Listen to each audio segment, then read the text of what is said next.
जो पिछले 1.5 साल से पूरा विश्व इस वैश्विक महामारी से जूझ रहा है और भारत में भी ये दूसरी लहर का सामना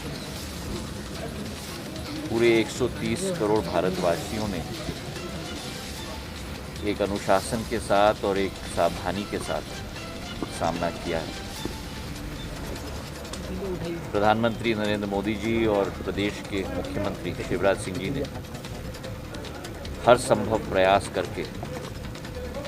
आज इस दूसरे लहर पर भी भारत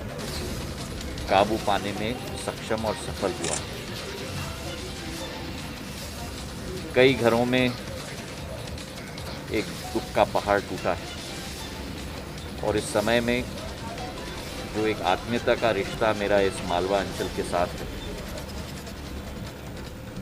उसी के सोच और विचारधारा और भावना के आधार पर आज एक एक ज़िले में मैं जा रहा हूँ जहाँ संकट है, जहाँ दुख है, उस दुख को बांटने की हम लोग कोशिश कर रहे हैं और सच्ची श्रद्धांजलि उन दिवंगत आत्माओं को देकर ढाढ़स बढ़ाने की हमारी कोशिश है। इस महामारी का सामना करने के लिए जो मेहनत और परिश्रम हमारे फ्रंटलाइन वर्कर्स ने किए, चाहे डॉक्टर्स हैं, नर्स हैं, आप लोग प्रजातंत्र की चौथी स्तंभ मीडिया के रूप में, हमारे जनसेवक, हमारे सांसद, विधायक, भारतीय जनता पार्टी के एक एक कार्यकर्ता ने जो मेहनत और मशक्क़त की, आज उसी के श्रम और उसी के आधार पर हम लोग इस दूसरे वेव पर काबू पा पाए। पर आज भी सावधानी बरतने की ज़रूरत है। मास्क पहनना, टीकाकरण अभियान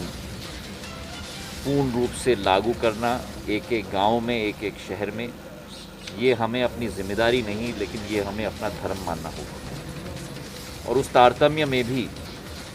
मध्य प्रदेश ने जो कीर्तिमान स्थापित की है 21 जून को, कि पूरे देश में टीकाकरण का अभियान चल रहा था। राष्ट्रीय योग दिवस और भारत टीकाकरण दिवस दोनों का एक संयोग उस दिन हुआ था, एक संगम हुआ था और उस 8 करोड़ डोजेज में जो 80 लाख डोज एक दिन में लगे थे, उस 80 लाख डोजेज में से करीब 15 लाख डोज अकेले मध्य प्रदेश में लगे थे, जो एक नया कीर्तिमान हम लोगों ने स्थापित किया है। हर दिवस हमारा यही लक्ष्य है कि जल्द से जल्द वैक्सीन लगे, ज़्यादा से ज़्यादा लोगों को वैक्सीन लगे। और मुझे इस बात की भी थोड़ी राहत है और खुशी भी है। अभी सुधीर जी मुझे गाड़ी में बता रहे थे कि नीमच में और मंदसौर में दोनों ज़िलों में 28% से 30% लोगों को टीकाकरण लग चुका है,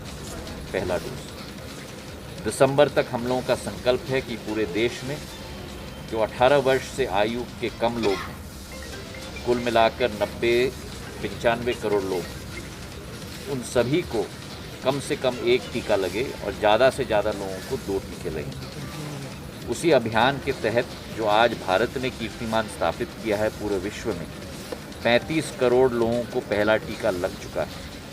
जो किसी भी विकसित देश से ज़्यादा है। जबकि हम लोगों का टीकाकरण अभियान 2 महीने बाद शुरू हुआ था। उसी लक्ष्य की पूर्ति करने के लिए हम लोग तेज़ी रफ्तार से हम लोग आगे बढ़ रहे हैं और मुझे विश्वास है कि प्रधानमंत्री जी के नेतृत्व में, शिवराज सिंह जी के नेतृत्व में उस लक्ष्य की पूर्ति होगी। कोरोना काल के बाद जिस तरीके से आपका दौरा बना है, तो कांग्रेस कहीं ना कहीं इस पर भी निशाना साधने में लगी है कि बाद में कांग्रेस क्या आपको लग रहा है कोरोना काल में राजनीति हो रही है? कठिनाई क्या है कि कांग्रेस जनता के बारे में चिंता नहीं करती। अगर जनता के बारे में चिंता करती तो कांग्रेस का नेता दिखता, कांग्रेस का कार्यकर्ता दिखता, कांग्रेस का काम दिखता। जो भारतीय जनता पार्टी ने कार्य करके दिखाया है इस कोरोना काल में, चाहे दवाइयों का वितरण हो, भोजन का वितरण हो, प्रवासी मजदूरों को हमारे अध्यक्ष ने चप्पल तक पहनाए हैं, ये किसी भी राजनीतिक दल ने पूरे विश्व में नहीं किया होगा जो भारतीय जनता पार्टी ने करके दिखाया है। अपने आप तो कांग्रेस कुछ कर नहीं पाती और दूसरों का काम देखकर ईर्ष्या की सोच और विचारधारा के साथ टीका टिप्पणी पर ही सीमित हो चुकी है। कांग्रेस तो क्वारंटीन हो चुकी है और ट्विटर तक ही सीमित है और अब जनता भी कांग्रेस को वैसी सीमित रखने वाली है आने वाले 100 सालों तक।